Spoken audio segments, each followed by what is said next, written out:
रानी, कैसी है तेरी कहानी। बिटिया रानी, कैसी है तेरी कहानी। बाबुल का घर छोड़ चली है, आँख से बरसे पानी। बिटिया रानी, कैसी है तेरी कहानी।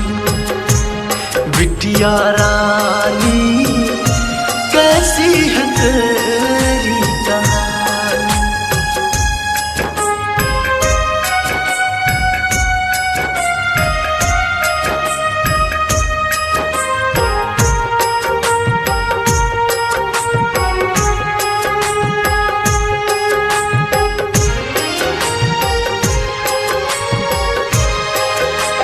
गुड्डों के संग खेलना, गुड़ियों को दुल्हन बनाना, सब जाने हैं एक दिन रीत यही है निभाना।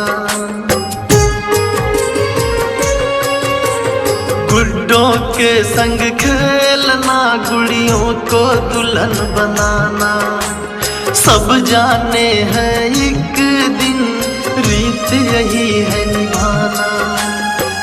हंसती तो जग हंसता है, रुलाए भी मन मानी। बिटिया रानी, तेरी है कैसी कहानी। बिटिया रानी, तेरी है कैसी कहानी।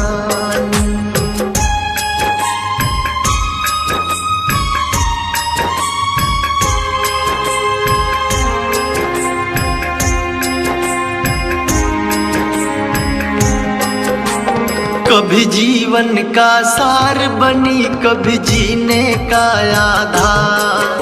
कितने दिल का अरमान बनी, कभी सपनों का संसार। कभी जीवन का सार बनी, कभी जीने का आधार।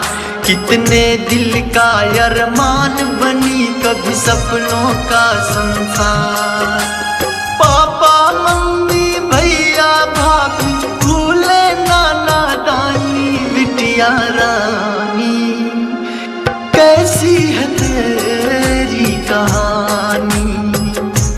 बिटिया रानी, कैसी है तेरी कहानी। बाबुल का घर छोड़ चली है, आँख से बरसे पानी। बिटिया रानी, कैसी है तेरी कहानी। बिटिया रानी, कैसी है तेरी कहानी। बिटिया रानी।